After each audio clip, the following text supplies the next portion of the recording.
This video is sponsored by ROG. Indie games are pretty cool. Problem is, there's a lot of them, and you're way behind schedule. So instead of queuing for your 12th match of League tonight, because I promise it's not gonna get any better, how about you let me tell you what to spend your valuable time on? And for all of you in the know, let's kick things off with what you came here for.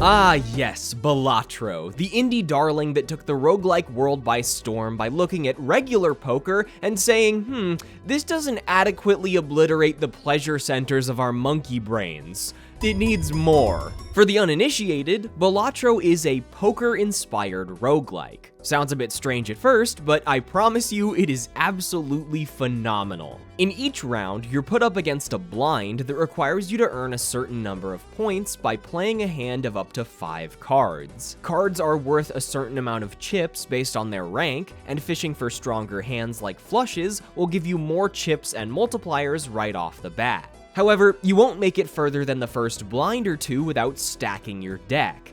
And I don't just mean counting cards, which is a built-in feature. The driving forces behind Balatro are jokers. There's a pool of 150 of them that will randomly appear in booster packs and shops, and they each have a unique ability to alter your run in any way imaginable, from added multipliers for certain hands and cards, to bonus interest on round wins, or a credit card to go into debt in the shop. You can even get jokers that copy other jokers to form insanely powerful combos. In addition to jokers, there are tons of secondary modifiers. Planets to level up the value of specific hands, spectral packs to drastically gamble with your deck, and tarot cards to do all sorts of shit. In Balatro, it is very possible and encouraged to manipulate your deck to an insane degree, turning cards into gold or glass, rearranging suits so that almost every card is a heart, or duplicating enough of the same card to start playing secret hands like 5 of a kind. But while the average human may think that tarot cards, spectral cards, planets, modifiers, skip tags, and 150 jokers are enough, Balatro wasn't made by the average human. You see, there simply needed to be 7 additional difficulties with unique modifiers, 15 playable decks, and 20 challenge runs with completely customized rule sets and starting loadouts. The challenges are one of the areas I think the game shines brightest, because they help break up the formula of regular runs and force you to think outside the box with weird strategies you may have otherwise never tried. This is genuinely some masterclass roguelike design. The way each run can develop completely independent of the last, where a build with a single card can be just as powerful as a build where you play a royal flush, where a boss might completely fuck over your entire strategy or force you to rearrange the order of your jokers on the fly. The creativity and variety is unreal, and I can only do it so much justice by listing off numbers and showing cool combos. You simply have to see the heart of the cards to believe it. Local Thunk set out to make an emergent roguelike, and he fucking delivered. There is no story, no lore, no alternate pieces of the puzzle serving as secondary factors to encourage another run. It is just pure gaming essence distilled into one of the most addicting titles I've played in years. And it's not just the gameplay. The entire aesthetic is perfectly hypnotic. The swirling interdimensional backgrounds, the slot machine-esque sound design and visuals that reach every dopamine receptor in your fragile mind as you cross your fingers and excitedly watch the numbers add and multiply, the single dynamic music track that ebbs and flows with gameplay and never gets old after tens of hours. This is that Percy Jackson casino that fast forwards time while you're inside type shit. I played it for 10 hours the first 2 days after I bought it. I almost missed a sponsor deadline. I was struggling to fall asleep at night because I couldn't stop thinking about random poker hands. I spent an evening making an alternate version of the main theme with some friends because it's that good. When they put this game on phones, it's over. You might never hear from me again. I'm currently over 2 months clean from Balatro, but writing this segment and listening to the soundtrack has me thinking that this whole productivity thing is overrated. Just like Just one more run couldn't hurt, right? Penny's Big Breakaway is an intoxicatingly colorful 3D platformer by Evening Star, a new indie studio best known for their work on Sonic Mania. Well, they didn't make Sonic Mania, it's more like several members from the Mania team are now a part of Evening Star, but it's a bit harder to put that into a concise sentence. Anyway, Penny's Big Breakaway is really good. There's just an asterisk at the end of that sentence, which I'm realizing you can't see unless I show you the script. If you're a little timeline peeper, you may have noticed that this is one of the longest sections in the video, and that's because I have quite a few thoughts on this game. But before I get to any of them, let me first say this. If you like 3D platformers, you should absolutely try Penny's Big Breakaway. The movement, the visuals, the atmosphere, the music, my fucking god, the music, dude. Each world is injected with an infectious energy as you catapult through bubbly pink waterworks, icy oceans with boomboxes and wheels of rolling penguins, even a floating library at the edge of space. Every moment spent taking in the atmosphere of this game reveals nothing but passion for the craft. Also, I simply cannot overstate how good the soundtrack is. They hit it out of the fucking stratosphere with this one. One of the reasons this game gets me so excited is because it's been a huge inspiration for my personal creativity. I often struggle to pursue other hobbies due to the time I spend making videos, but when I started hearing tracks from Penny, they just captured that video game essence I love so much that I knew I wanted to start dabbling in music production again. On a whim, I decided to reach out to Sean Bialo about the boss theme he shared, and he's been nice enough to answer my seemingly endless stream of questions I've had about composition, theory, and synths. So, thanks, Sean, if you're watching this. Straight up, Land Ho Diabolo is the reason I got back into learning music last year. I mean, can anyone blame me? Listen to this!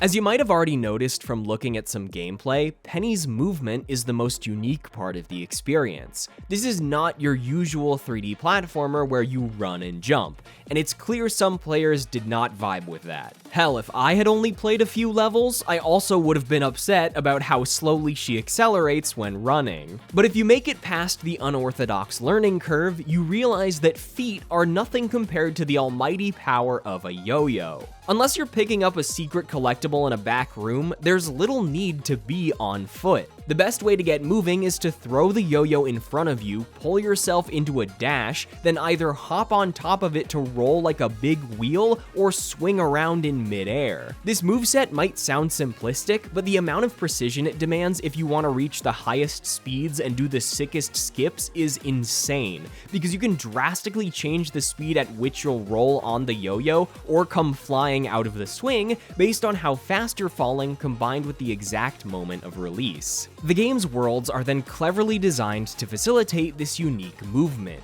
Wide open spaces filled with winding racetracks, obstacles and jumps that can be avoided with enough speed and finesse, and all sorts of distant platforms that are just begging to be used for wild speedrun skips. Each level also contains hidden collectibles, side objectives, and a nice variety of slingshots, zip lines, and wacky power-ups for the yo-yo. It's just a wonderful time. For the most part.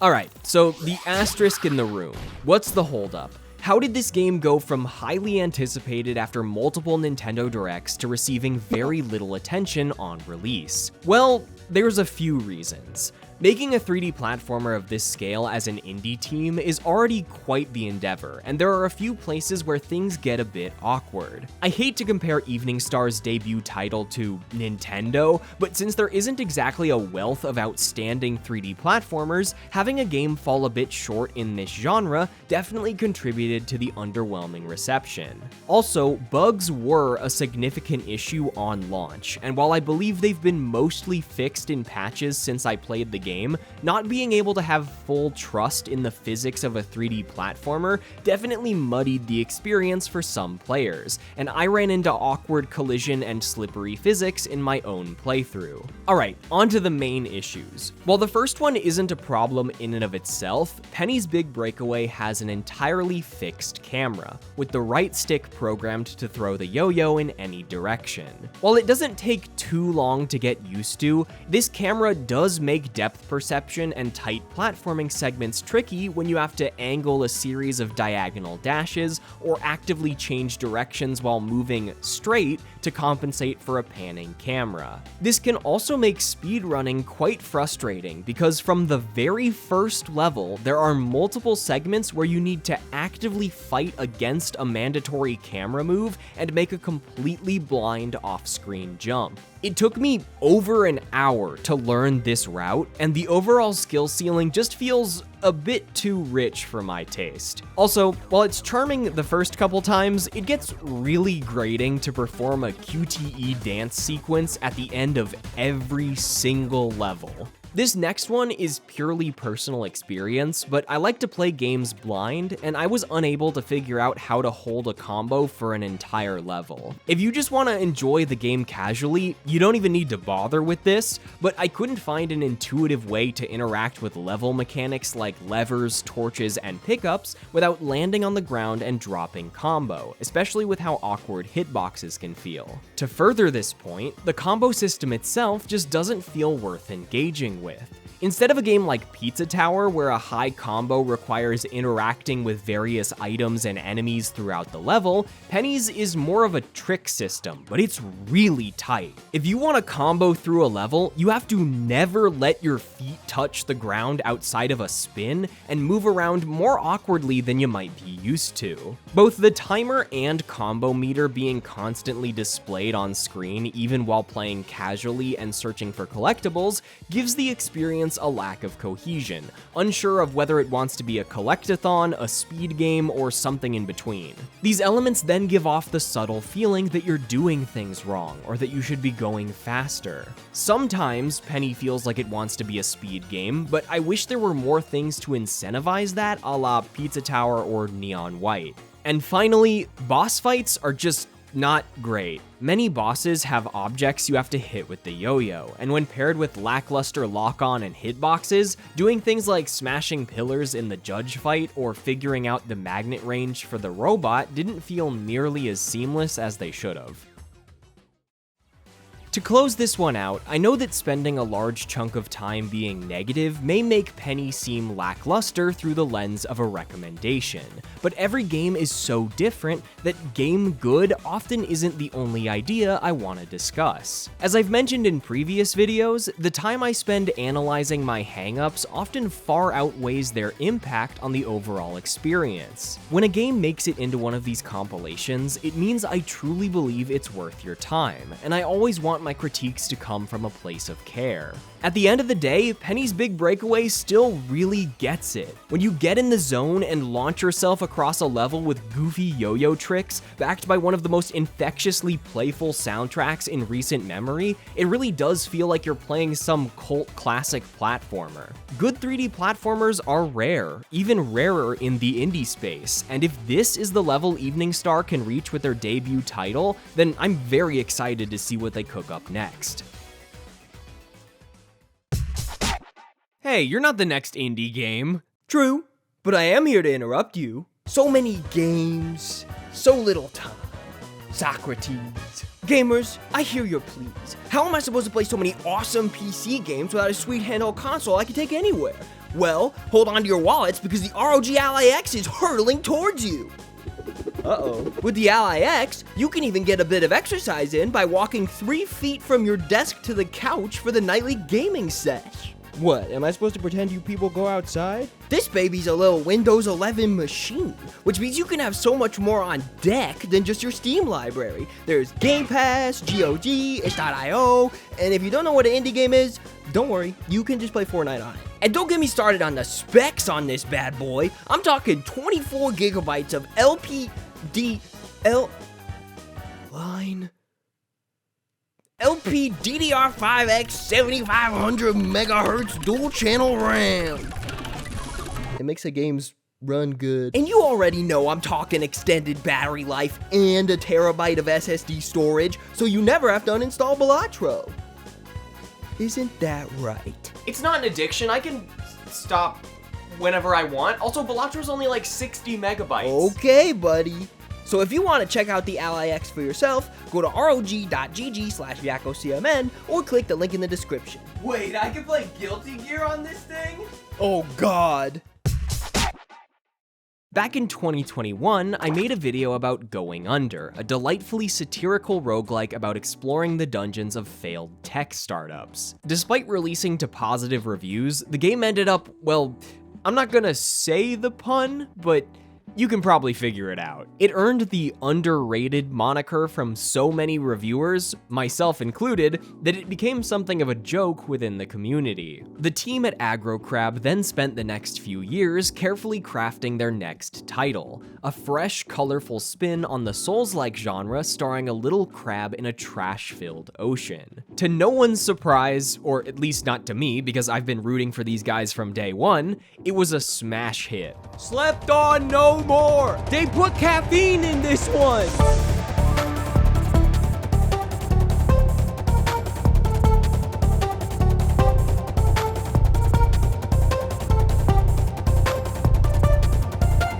In another Crab's Treasure, you play as Krill, a hermit crab trying to retrieve their shell while fighting corrupted sea creatures and platforming across sand castles, coral reefs, and sludge factories. While the core gameplay is fun in its own right, it's the concept and aesthetic that truly helps Another Crab's Treasure set itself apart in the Souls-like genre. You're not just dueling bosses in a dark fantasy world. You're playing a fishing minigame to reel in a teleporting shrimp or grappling on top of a towering behemoth of caged crabs while wearing a toy truck for a shell and jamming a tinier toy truck onto the end of your fork to turn it into a makeshift hammer. The entire experience just oozes creativity. As you journey through the game's locales and their connected overworld, the Sands Between, you'll discover a painstakingly crafted world filled with tons of bosses, secrets, and Easter eggs that make even the smallest environmental details feel exciting. The sheer amount and variety of trash that pollutes the ocean establishes a stark, depressing reality amidst an otherwise colorful landscape, but its utilization within the world is very clever and charming, from crabs using noodles as hair to lower class houses being built out of delivery boxes with a scannable QR code. I'm scanning the QR code. Oh shit. Yeah, tell me where it goes. Probably their website. It goes to YouTube. It sent me to the YouTube. It's God damn it.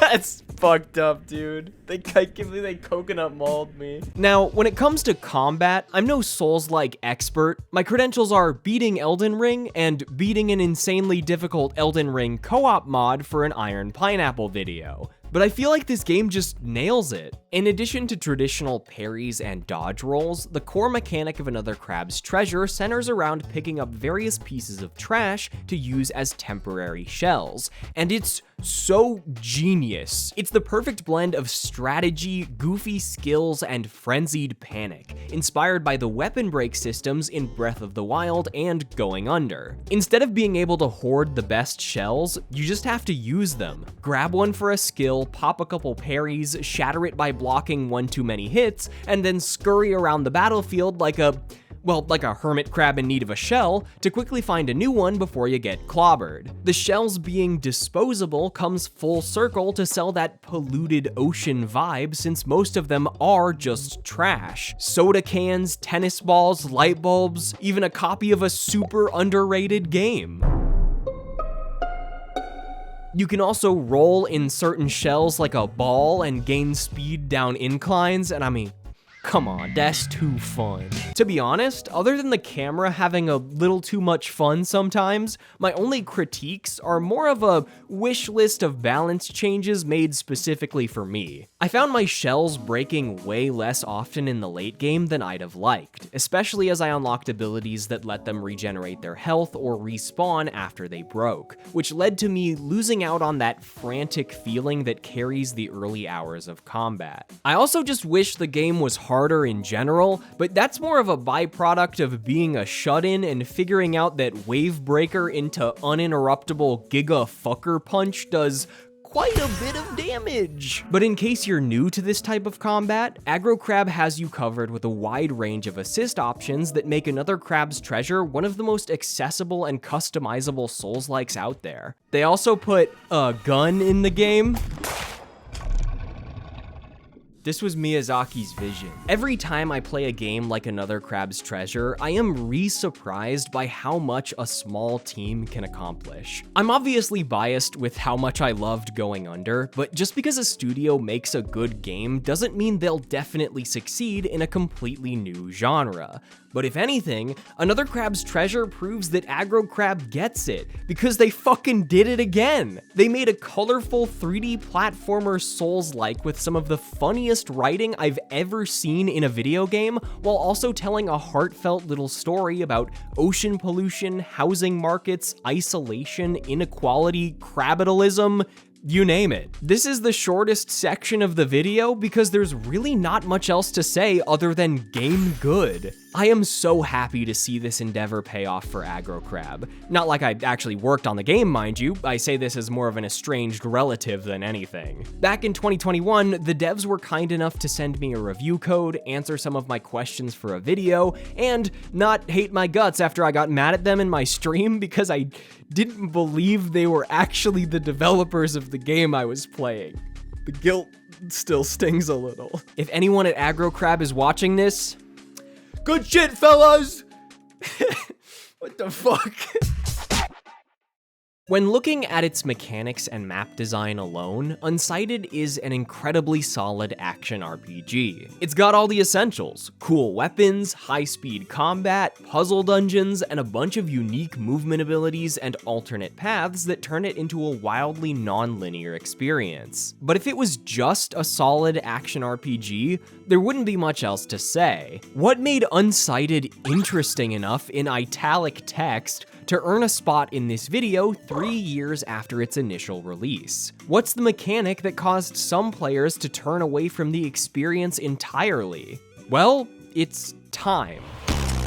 To give you the TLDR, humans built a bunch of automatons that gained consciousness after a strange meteor hit the planet, but this scared the humans, so they dropped a big tower on the meteor to block off its energy, causing every automaton to slowly lose its mind. There's just one tiny little problem. There aren't many humans left, which means just about every character in the game is an automaton. The shopkeepers, the blacksmiths, side quest holders, your companion fairy, even you yourself can become Unsighted. Every enemy you fight is just someone else that already ran out of time. It is a bold design decision that you are constantly reminded of. In every interaction, the speaker's remaining time is displayed beneath their name, and you're given a pop-up when anyone you've met reaches 24 hours remaining. The only way to extend an automaton's life is by giving them meteor dust, a collectible item you can find scattered across the map.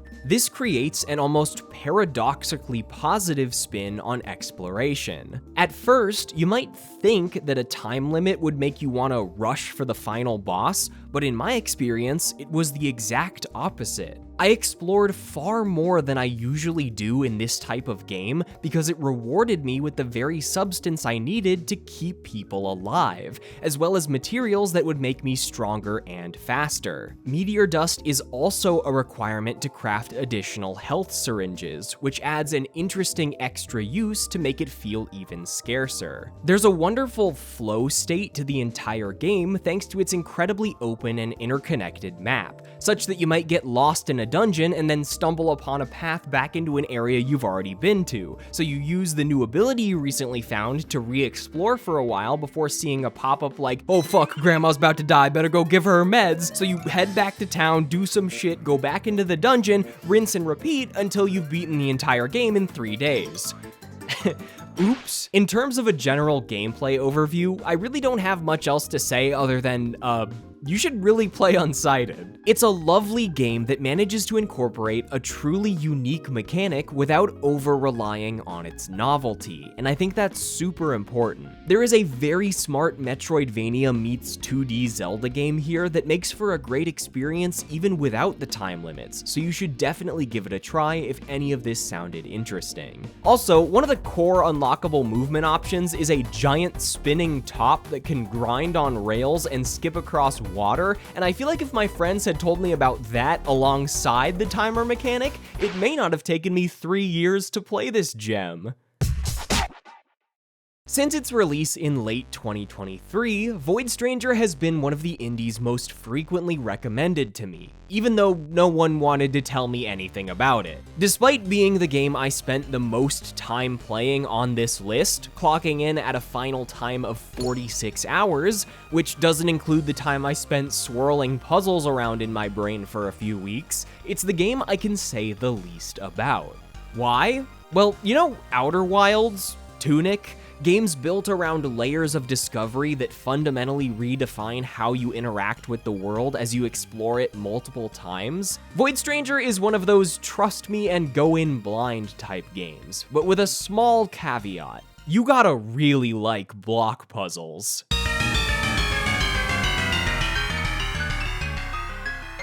Developed by System Erasure, the two-man studio behind Zero Ranger, a game that I still gotta play, Void Stranger is a monochromatic pixel art Sokoban game, a grid-based puzzler about rearranging floor tiles and strategically pushing boulders while timing movements and avoiding enemies. But it's not just any Sokoban game. From the moment you enter the Void and acquire a strange scepter, the atmosphere, music, and literal text on screen exclaim that something is wrong. As you descend deeper into the labyrinth, you'll begin to discover an intricate tapestry of secrets hidden within its twisting walls. No game is for everyone, but this statement is especially the case for Void Stranger. It's one of my strongest recommendations on this list, but to the smallest number of people. If you don't like Sokoban-style puzzle solving, I wouldn't bother with this one. The story has some incredibly tender and chilling moments, and the soundtrack absolutely jams, but you have to solve a fuck ton of puzzles,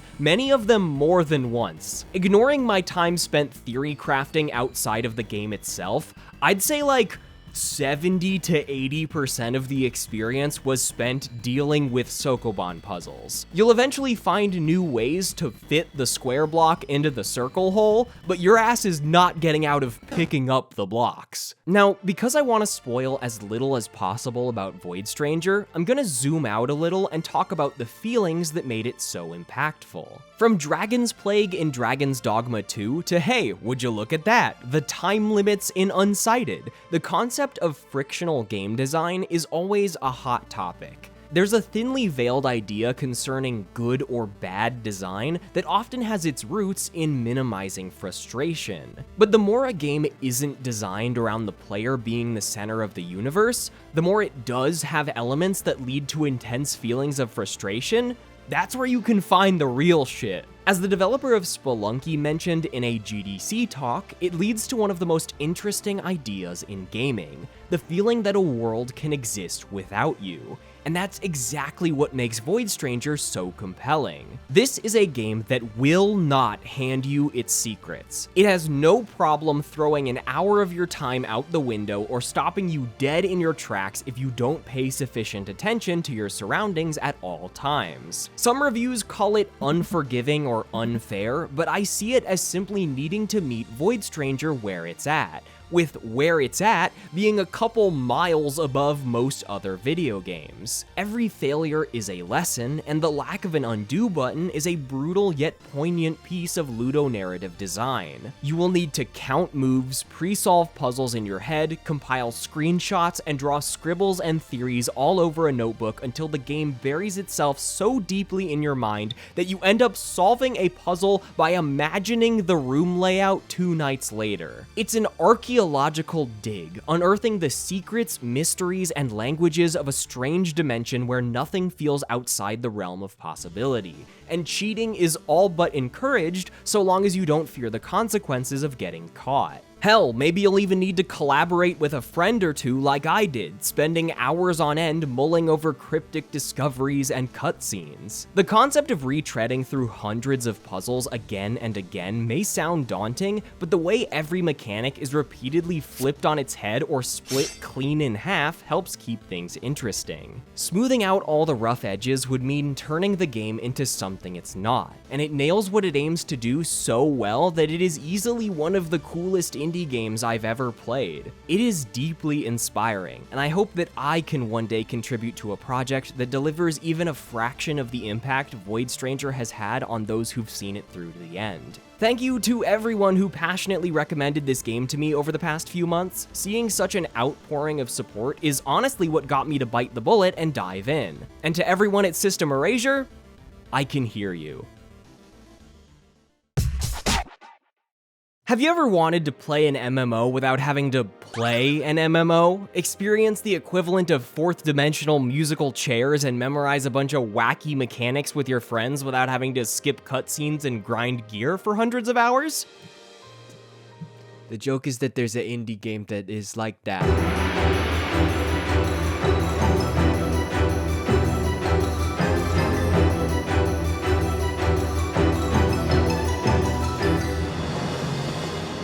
Rabbit and Steel fills such a perfect niche and scratches such a perfect itch that I'm honestly surprised it's the first of its kind. A multiplayer bullet hell roguelike strongly inspired by Final Fantasy XIV raids. Before each run, you'll choose from one of 10 RPG classes like Dancer, Assassin, and Druid, each with unique fighting and positioning styles that add a nice bit of depth to planning runs as a team. You'll then progress through several areas, fighting bosses while stopping at chests and shops along the way to pick up items and enhance your abilities. But make no mistake, getting past said bosses is not a walk in the park. Rabbit and Steel is a very difficult game that changes based on how many people you're playing with. In solo runs, enemy attacks lean harder into bullet hell design, while each added player in multiplayer means a stronger emphasis on callouts, communication, and chaos. I don't understand. I'm scared. I'm scared. While casting your abilities, you'll need to pay attention to gusts of wind, stack circles, spread markers, rotating lasers, color indicators. You gotta be able to look at whatever this is, and in the span of a couple seconds, be like, okay, so we gotta move to the 4 corners of the screen based on our teleport arrows, but not too far so that we still overlap our destinations for the circle stacks, and convey that to your 3 friends flailing on opposite sides of the battlefield like fish out of water. I have over 50 hours logged, and I genuinely do not know if I will ever have the time or sanity to clear lunar mode once. I've spent most of my playtime on hard difficulty, but normal mode does a really solid job at introducing core mechanics while still maintaining a solid challenge, and there is a mode called Cute. I just never played it. The aspect of Rabbit and Steel I want to praise just as much as the battle design is the actual roguelike implementation. Despite the MMO-esque bosses having enough depth to carry an experience on their own, the ability upgrades and items don't feel like an afterthought. This game feels like a roguelike. You can have weaker runs where you won't be able to deal enough damage to kill a boss before it enrages, or you can stumble into a god build where you're firing out nuclear punches or gaining every buff in the game at the same time. Getting to select your loot from a small pool instead of it being completely random gives a valuable sense of control and creativity, as you'll need to carefully consider not just your build, but whether or not the item you're eyeing might be a better fit fit for one of your teammates. Rather than being boring stat increases, many items in Rabbit and Steel are designed to modify your existing abilities or trigger bonus effects after various actions. They are also not one size fits all. You can deliberately cut your DPS in half or reduce your movement speed way too heavily if you aren't careful. The feature that enhances the roguelikeness even further is the ability upgrade system. At the beginning of each major area, you can spend your gold on upgrades for each of your 4 abilities. There are 5 possible gems for each ability, with drastic effects like boosting damage at the cost of increased cooldowns, or removing damage entirely to create a fast casting buff for your other moves. You can take a risk and remove utility from your dodge in exchange for damage, or convert a constant flurry of punches into a Giga Blast that takes 8 seconds to charge. Only having 4 abilities may seem way simpler than a traditional MMO with massive hotbars and complicated macros, but this system keeps things surprisingly fresh by changing and evolving your skill rotations over the course of each run. The one small critique I have when it comes to Rabbit and Steel is attack visibility. This is a game that demands precise input and quick thinking, but it's also trying to display concepts and mechanics from 3D games in a 2D space with a simple art style. I've experimented with several of the game's color schemes and display options, but when 3 stack circles overlap with teleport markers, spread indicators, and text above every player's head, it can feel impossible to naturally parse what's going on. Since attacks can't be displayed up in the air or above a player's head, areas you need to avoid are represented by overlapping half-transparent lines and circles of the same color. When it comes to Lunar specifically, it's very much meant to be understood and memorized over many attempts, and is also not designed for the average player, but my eyes can still get lost in the mess even when I know what I'm supposed to be looking for. Realistically though, there's no simple fix here. There might not even be a fix at all, but for a solo dev project, it's mind-boggling how well choreographed most fights are, in both mechanics and visual design. This is all a much more elaborate and nuanced way of saying, what the fuck were they cooking in Red Dark House, dude? Why'd they make it so hard? We did it, hooray. And now maybe we can snowball. Maybe. Oh, fuck. Oh, no. As challenging as Rabbit and Steel can get, I'd highly recommend it to any roguelike or multiplayer enthusiast. Or both. It's rare to find such a cooperative and replayable experience nowadays, and I've had an absolute blast playing it with friends over the last few weeks. While some of my party members have been MMO junkies, I've also managed to get a lot of people who have never played Final Fantasy hooked on it, which shows that you don't need to be a complete degenerate to hop in and have a great time. Music also slaps. If I had all the time in the world, I'd gush about every game soundtrack until the end of time, but the short version is that sometimes you'll be locked in with a sick-ass battle theme, and other times you'll be chilling in the shop with a bossa nova vocal song that's like...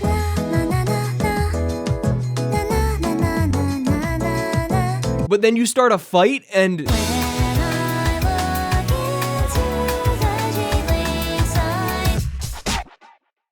I know I call these videos indie games you need to try, but do demos count?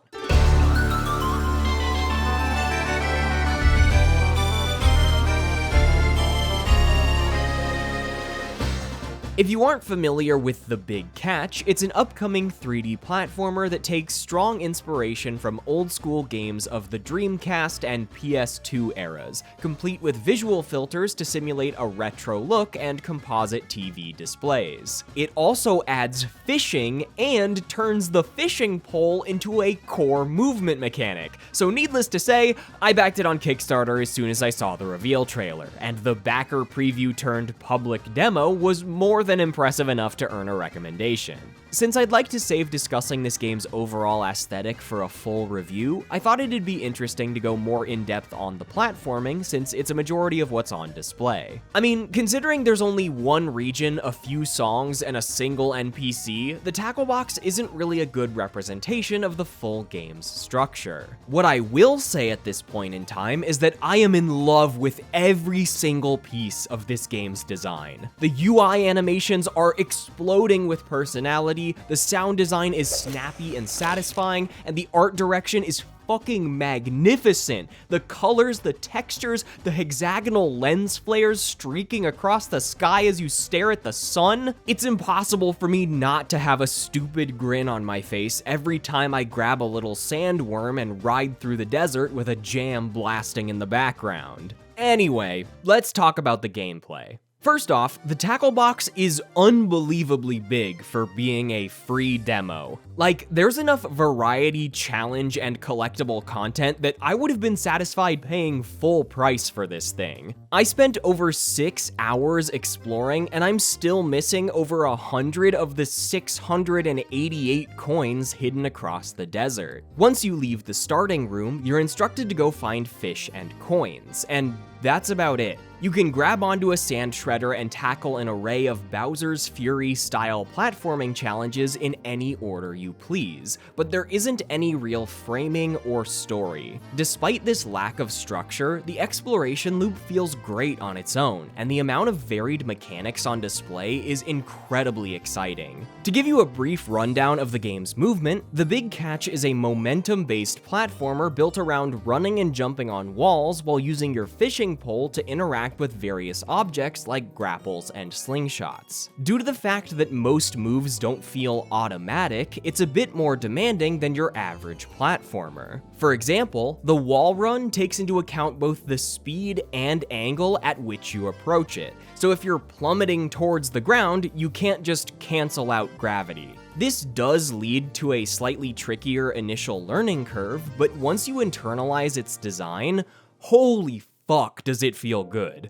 The way you can conserve momentum through downward inclines, grind rails, and bee-hopping contributes to a flow state so engaging that the Tacklebox didn't need a story or larger objective to keep me hooked. I basically spent 6 hours in a video game playground and the time flew by. As a self-proclaimed I wish video games were harder type guy, I'm also a huge fan of the difficulty on display here. This is a fairly demanding game that requires you to internalize and chain together all of its mechanics, which is refreshing considering a majority of 3D platformers fail to challenge me outside of post-game levels or speedrun attempts. Many segments have a slim margin of error that can make the game feel less approachable and more punishing than usual, but it is incredibly rewarding when paired with a bit of patience. Comparing it to rage games like Getting Over It feels rather disingenuous, but I will admit that a few sections, like this one in the Chapel Castle where you gotta do like 5 spin jump, wall run, wall jump, pole grabs in a row, can get a bit frustrating, and the walk of shame back to the start of a platforming segment can get a bit tedious when you need to perform it multiple times. Overall though, I feel that the rising tension and excitement behind climbing these massive structures is more than worth the trade-off, but I do think it may end up scaring some players away through its potential tedium. One of the Tacklebox's other strengths is found in its level design, as figuring out how to get from point A to point B can become a challenge in its own right. To find your next move, you may need to survey your surroundings for a moment to find the correct segment of pillars and walls that'll get you to a seemingly impossible to reach ledge, and each eureka moment can feel just as rewarding as actually making it across the gap.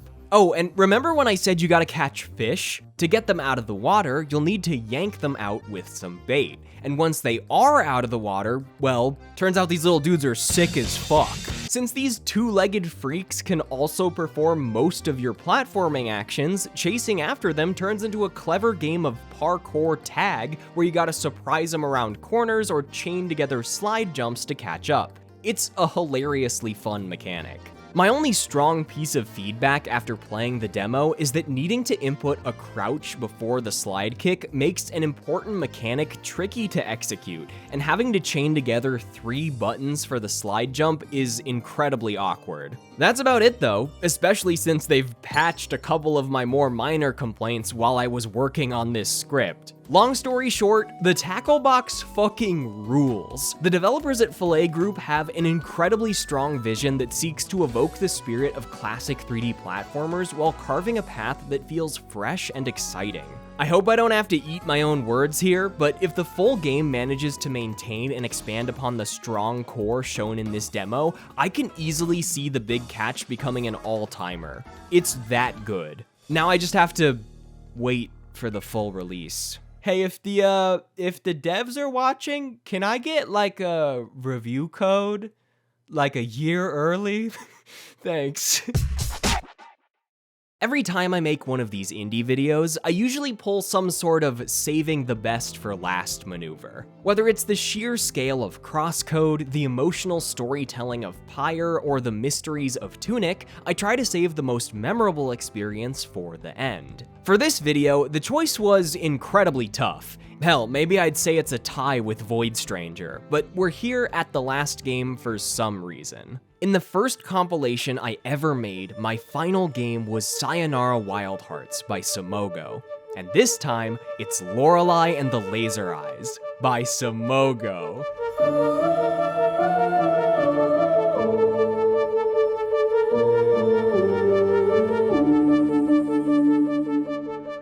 Immediately after its announcement in 2022, Lorelei and the Laser Eyes became one of my most anticipated indie games, despite having no idea what the actual game was about. Samogo is a studio that somehow manages to redefine themselves with every release and still drop banger after banger, and after recently finishing Lorelei, they fucking did it again! It's nothing short of a masterpiece, a game so painstakingly dedicated to its vision that not a single number, not a single word, not a single pixel is taken for granted. I feel I can only scratch the surface of interpreting its layers of interactive commentary on connecting art and audience, but for a puzzle game that left me feeling more obsessed after each hour of skimming through astrological signs and Roman numerals, maybe my lack of words is fitting. Two of its main inspirations, the original Resident Evil games and an avant-garde French film from 1961, are both outside my wheelhouse in terms of analysis, but maybe the feeling of getting chased through a haunted manor by a floating suit with a maze for a head illustrates what it's like to play this game better than I ever could. All the store description page will tell you is that Lorelei and the Laser Eyes is a game about a woman invited to a hotel by an eccentric man to participate in a strange art project. As unsure as the player is about where or when they are, the Steam page is too. Imagine an old Baroque manor, perhaps a hotel or museum somewhere in Central Europe. I have been asked to approach you about a project related to events in 1847, 1963, 2014, and one happening in the very near future. The game itself is a neo-noir escape room of sorts, as you're tasked with exploring a strange manor in search of clues about the past, present, and future of those involved with the project. The puzzles themselves are layered in a way only a video game can be, as Lorelei uses its interactive medium to the fullest extent. It is art about interacting with art, as creator and consumer. You interface with text, drawings, photos, movies, music, even games inside a larger game, and they all help tell a story about what it means to create art and release it into the world. Hidden within the game's red mirrors are constant reflections. It feels deeply technical and magical, concrete and surreal. Every puzzle and solution contributes to the story, and the story itself is like a massive non-linear puzzle to piece together in your mind. But for as much abstract imagery as I can paint about this game, the puzzle design is very logical. There is always one correct solution, one truth. Puzzles start out simple enough with years, dates, Roman numerals, and a bit of math, but slowly evolve into bizarre riddles and optical illusions across eras of time in reality and fiction. They aren't so much about finding the solution as they are about interpreting the means to input it, which goes along with the whole interfacing with art thing. Also, as a neat little piece of game design, most solutions are shuffled around so that you can't directly rip answers from a guide. If a door wants you to put a code in, the number will likely be randomized, which means even if you do look up the answers, you still have to engage with every single piece of the game to beat it. But also, like, don't follow a guide. Lorelei's difficulty is so well designed that the best way to experience it is by going in as blind as possible. Bring nothing but your big ol' beautiful brain. And a notebook. Maybe two. I had the one they sent me to keep track of Roman numerals and star signs, and my other one that looks like I was deciphering a government conspiracy and planning a murder at the same time. By the way, don't spoil yourself by actually looking at my notes. You know what, even if you did look, what the fuck are you gonna get from this? Like, that's just a drawing of a house. At this point, I feel as if I may have already spoiled too much, so I'll close with this. Lorelei and the Laser Eyes is a tour de force. It's a game by creatives at the top of their game, armed with the collective expertise and knowledge of nearly 15 years in game development. I'd call it a magnum opus, but that would assume Simogo won't make anything better, and having followed this studio since 2010, as a kid putting Cosmo Spin on my iPod Touch, I truly think the sky's the limit for them. With Simogo, you never really know what's next. An adorable endless runner, a goofy rhythm game, a puzzle game where you gotta rotate your phone and shit, a pop album video game. Then after the pop album, they went, okay, colors are hard, let's do black and white, and casually cooked up one of the best puzzle games I've ever played. I don't really know if I have anything else poetic to say here. I just love indie games, man. Hey, so remember how this video is called 8 indie games you need to try? Remember how I said Lorelei and the Laser Eyes was the final game because I try to save the best for last? Well, what would it mean if, hypothetically, in the middle of editing this video, several weeks after completing the script, I played an indie game that was so good, I felt compelled to insert it into an already completed video and lie to you, dear viewer, in order to keep my series titles consistent. It's kind of like when you think the JRPG is over after the final boss, but then you have to fight God. I just think I'd go a little insane if I had to sit on this discovery for months, and this definitely won't be the only time I talk about it. So...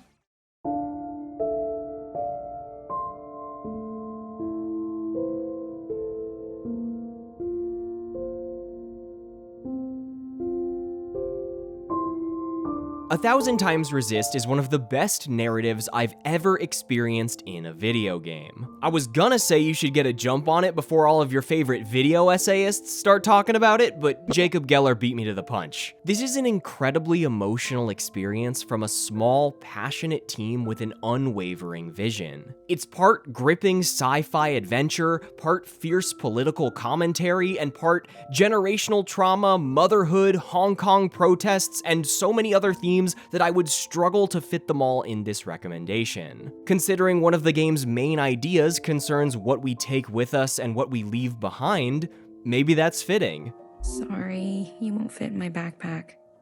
In 1000 Times Resist, you play as Watcher, one of many cloned sisters carrying out their duty in service of an immortal teenager who calls herself the All-Mother. To perform your function, you commune with All-Mother and relive scrambled memories of her childhood, and telling you any more would take away from the absolute genius of this game's storytelling. 1000 Times Resist threw me for a loop over and over again. It'd drop a scene so vivid and striking it could be a painting in a museum, and then I'd walk around it and through it and see it from different angles, viewpoints, and control schemes. Then I'd get sucker punched with a line of dialogue harrowing enough to make my stomach turn. And then, after catching my breath, I'd take a right hook to the jaw from a plot twist I could have never seen coming. Also, every single line of dialogue, which there is a lot of, is voice acted, which is just insanely impressive and contributes so heavily to the overall experience. Sure, it's not a game that communicates a story through intense decision-making or challenging gameplay, but it's a story that can only exist as a game. 1000 Times Resist being described as a visual novel walking simulator undercuts the impact of being able to observe and move within the game's physical spaces, as I was honestly underprepared for the sheer emotion that came from simply existing within the different areas the game presents. Being able to move within hundreds of scenes and observe the intertwining relationships across time and space as you jump between memories is so immersive that every time I try to consider 1000 Times Resist existing as a book or a movie or a show,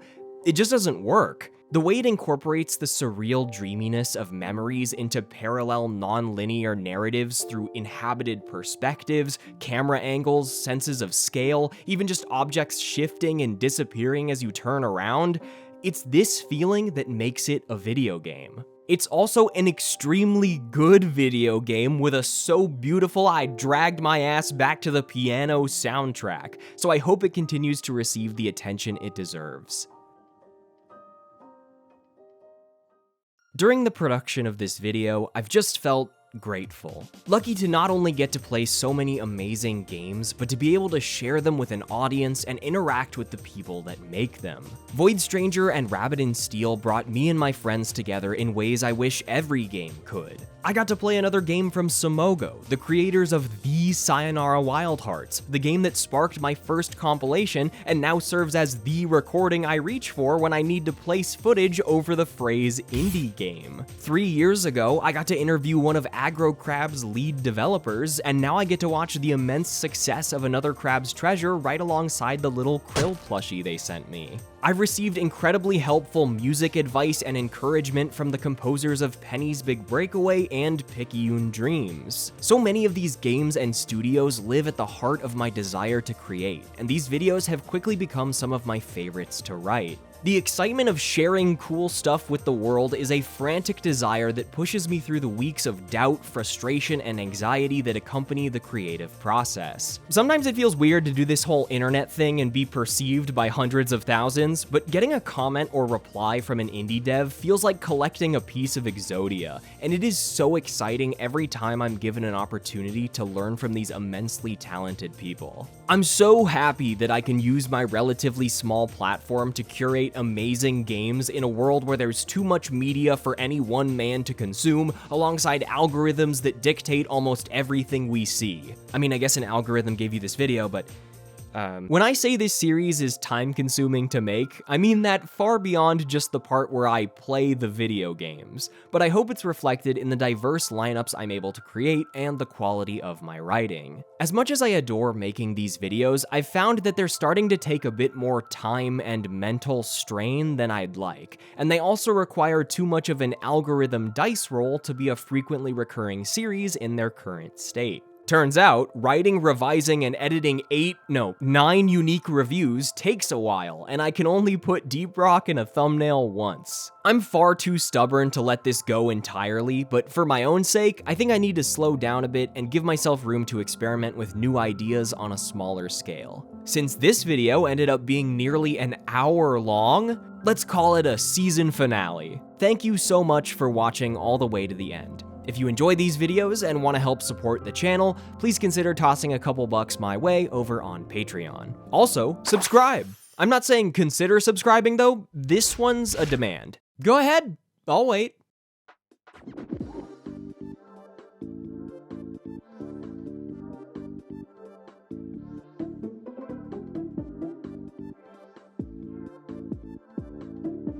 Bah!